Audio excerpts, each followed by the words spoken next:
You might notice in the tank behind me a whole lot of Java Fern missing.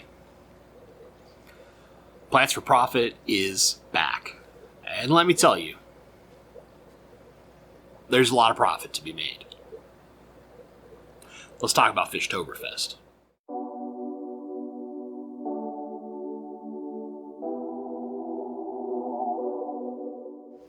Hello everyone, this is Bentley, and today we're going to do a little Plants for Profit, a small convention, small swap meet edition, because they all kind of fall into the same category, and yeah, this is real. This is what I made at Fishtoberfest. It looks really more impressive. It's a lot of fives. But let's talk hard numbers. Okay, so part of Fishtoberfest, right? I had these towels available, and for the most part, I gave them away. I only sold a few, but I did sell some. Now, granted, I sold them at literally $1 profit per towel, so not really profit. Where all of that money you saw, and that's legit. I'll tell you the actual numbers of what I made, what it cost me, etc. So I cleared out a 5-gallon bucket worth of Java Fern out of this tank behind me. I did another 5-gallon bucket worth of Java Fern out of one of my other tanks of Java Fern Wendelov. I did 4 big portions of Bulbitis. And by big, I mean when I'm holding the leaves, my hands are about this far apart. I'm not trying to crush them tightly, but I'm holding them loosely together. The leaves are like this, and your root ball is probably about yay big around as far as like when it's wrapped. And that's the same portion size I did for the Java Fern Wendelov and the regular Java Fern. So these are very generous portions. I sold some Ludwigia arcuata cross repens. Each bag had at least 8 stems in it, typically 10. I sold some Crypt Ponderidifolia. Each one had 1 plant, but it's a very nice sized, healthy plant. And then fully submerged grown, nice big root systems, the whole shebang, right? And finally, I had some Crypt Jacobsoni pink. Each one of those had at least 2 healthy, fully submerged grown, fully rooted plants. So that's everything I sold. Oh, I sold some Java Moss too, but not very much. But I had some Java Moss with me. Now, here's how I approached this. I sponsored Fishtoberfest. That cost me $300. Which is more. If you were only getting a vendor table, it was only $100. And very often, many of the swap meets and things that I've been to in my experience, tables typically are somewhere between $50 and $100 for a day. So if you think about that in that regard, it's $50 a day for a table, effectively speaking, at Fishtoberfest. It should probably go up, but this is why a lot of small events are very profitable for us who are doing Plants for Profit. Even if you're doing fish or shrimp probably is amazing, but if you're doing Plants for Profit, you can take the approach I took, which is bring quite a lot of bags. I had a lot of Java Fern. I had, obviously, I grow tons of it. I had a lot of Crypts, and those are my primary sellers. And then I had a good amount of stems. I think I had 15 or so bags of stems. In all those plants, all of them are no CO2 required, no more than medium light required. Most of them actually prefer lower light. So I went with very basic plants in relatively generous portions, especially if you consider that back in the day, Crypt Jacobsoni pink, when it was available at vendors, was $30 for a single plant. I was selling 2 for $10. All of my bags, except for my Java Moss, which Java Moss was a little bit bigger than a golf ball. It was basically a ball about this if you kind of squeezed it tightly. If you spread it out, it was a good mat that would fill a quart-sized Ziploc bag as far as that square area with, a little bit of thickness to it, but not a ton. If you were to spread it out so you could see, it was super happy Java Moss. Those were $5. The Java Fern bags were $10 a piece. The Bulbitis was $10 a piece. Stems $10 a piece. Crypts $10 a piece. Noticing a pattern. I went for a very affordable number. My goal was to sell out fast. And I didn't sell out maybe as fast as I had hoped, but I sold out. I sold out of everything except for a few portions of Java Moss that I donated to the auction just to help them get a few extra bucks. If you account for the fact that it cost me $300, okay, and then plants, I needed 3 hours to collect all of my plants. And then I was at my table both days pretty lightly. I went to a couple talks. I ran a talk.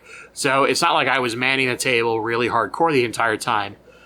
And then you could account for travel fees too if you really wanted to. But if you just bought a vendor table at $100 and not the $300 sponsor that I did, your travel would probably be made up for in that extra $200. So how much did I make? Good question, right? As the day went on, when I got to day 2, I started doing deals. So very often, if somebody really wanted something like $40 worth of plants, I would give them either an extra plant or I gave them a towel if they really wanted a towel. So I wasn't like being super stiff on my prices. So I could have probably made more. But in the end, I made $720. That's gross, right? And maybe you think that's gross in the like, oh my God, I can't believe it. But yeah, I mean, this is no joke.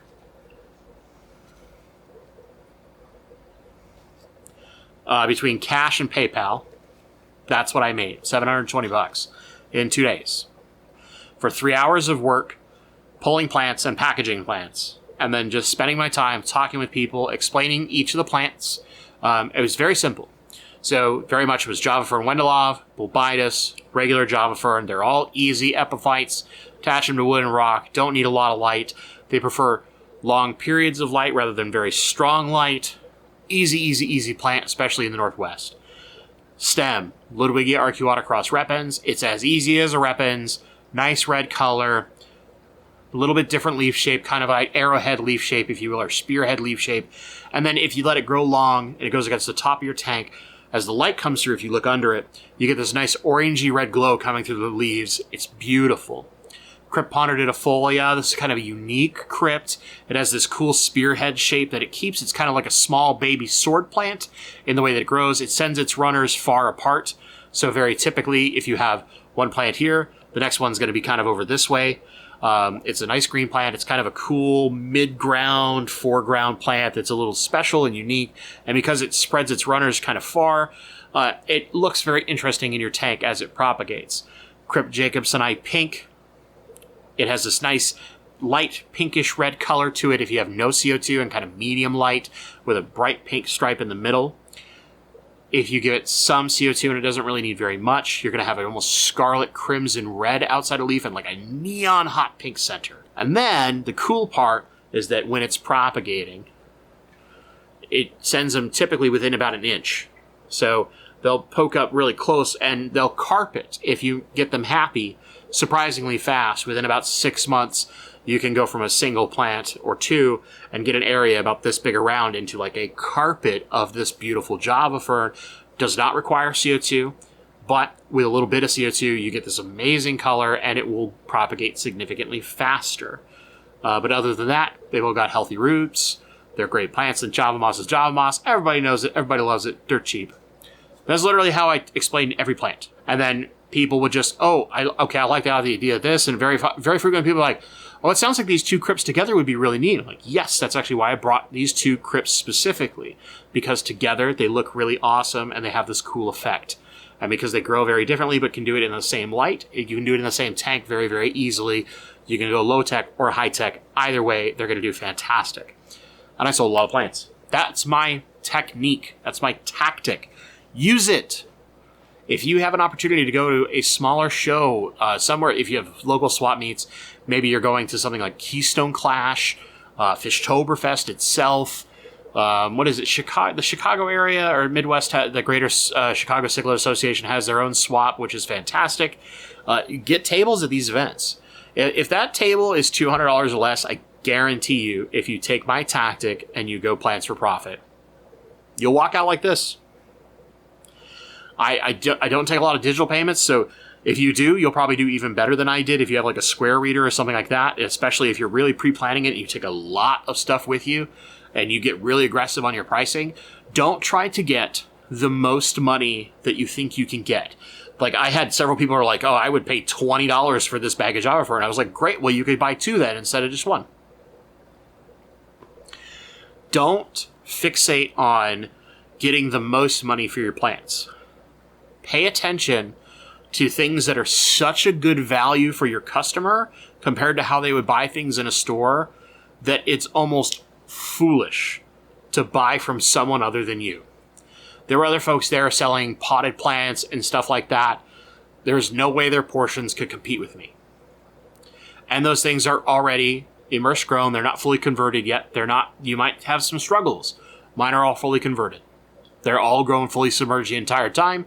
You don't have to worry about that. Think about the value that presents to your customer, and that's why that happens.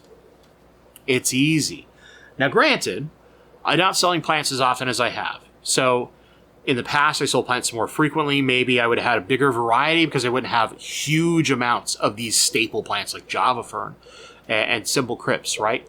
But this is something that you can use as a blueprint pretty much anywhere if you have a local show like this or a swap meet. Use it and profit, because I guarantee you, you will.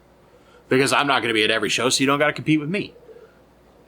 Right? Easy peasy. You don't got to compete with Bentley.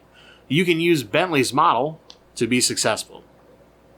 Plants for Profit is very much alive. It's just about how we choose to do it. And in my case, I did it at a show.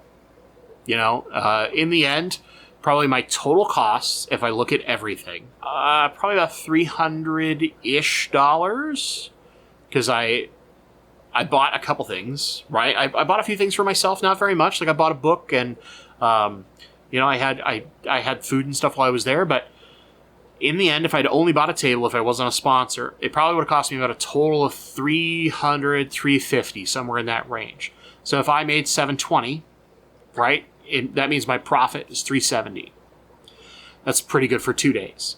Or if you think about it this way, for talking with other fish nerds and hanging out and having fun, I only did 3 hours of work picking and packaging plants. And, you know, travel and all that kind of stuff, I would have traveled to the show anyway. So in the end, 3 hours profited me $370. So I made about just a little over $300 or $120 an hour. Seems like pretty good money to me. What do you think? I want to hear your comments in the comments below. Do you have a show that you might go to now? Now you had my concept, me telling you what I've done. Do you have an idea of what you would like to do to have your own plants for profit? Maybe you've got a different idea. Maybe you think, Bentley, why would you sell so cheap? You could have like $15 a bag and you would have made so much more. Trust me. Use my plan and you will profit. If you enjoyed this video, give it a little thumbs up. I want to be clear, this is not meant to brag or anything. I'm sure somebody's like, oh, this guy's bragging about all his money. If you think about like what it cost me to make these towels, I technically did not profit. But the fish room towels are something I do for fun, right? That's something I do as a give back and a thank you to the people who make their way out to these events and say hi. But I just want to, like, this is a way that you can use your hobby, and when you have excess plant growth, you can recuperate some of your funds so that maybe that's a new fish room light. Maybe that's a filter. Maybe that's a new tank. Maybe that's that fish you've been waiting to get. Maybe you're like been waiting to get some really nice plecos, or I've had this 40 breeder I've been working on for a while, Bentley, and I really want Kalitawa rainbows, or whatever it may be. You can use events like this to go and make that money by selling your excess plants in order to buy some of the things that we like in our hobby. We're always talking about breeding for profit. I'm telling you, if you do it right, Plants for Profit will crush breeding for profit. Unless you're like a wizard at shrimp. And then you're probably going to kick my butt. But, as always, guys, if you're not subscribed, consider subscribing. I have all sorts of helpful advice, reviews, tutorials. I do talks occasionally, and I always put them online. You can check out my talk about these fantastic noodles behind me, the Dojo Loach, up in the corner right now. And there's other videos in this playlist. If you're still watching to this point, I talked about towels.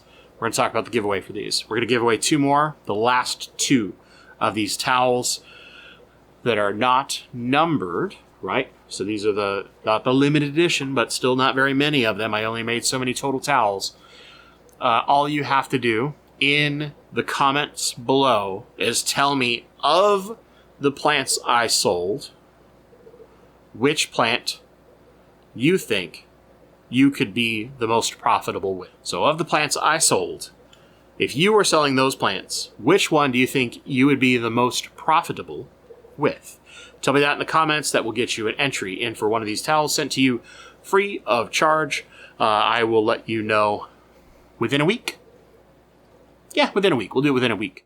Editor Bentley here, late at night on my webcam, so it's grainy because I don't have good lighting right now. A couple of things.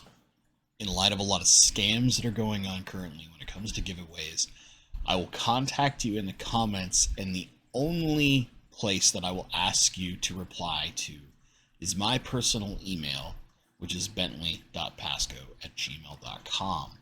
That's what I use for all my YouTube stuff. It will not be a WhatsApp, a Telegram, or anything like that. So if you see something like that, it's fake. Ignore it. It's not me. Second, for members, because I forgot this, if you want to earn an entry for the #1 towel, it's very, very simple.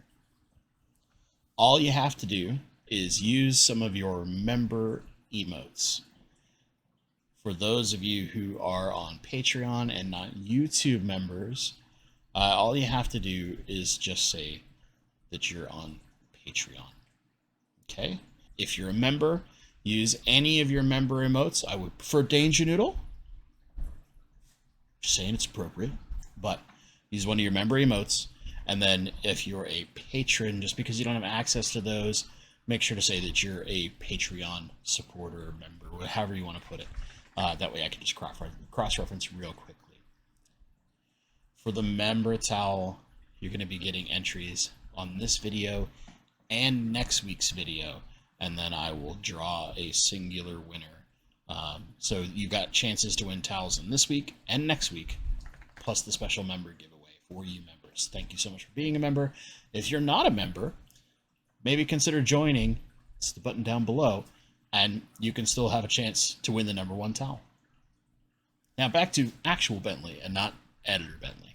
So 1 week this will be open for, and then I'll come back and announce the winners. So with that being said, I'll message you directly, tell you to email me. If you get anything that says like it's a WhatsApp or this, that, ignore it. It's a scam. Okay? Cool. So that being said, comment down below, like, share, subscribe, all the usual YouTube Megarino things. As always, guys, thank you so much for watching. And stay awesome. And maybe make a lot of money off your plants. Yeah.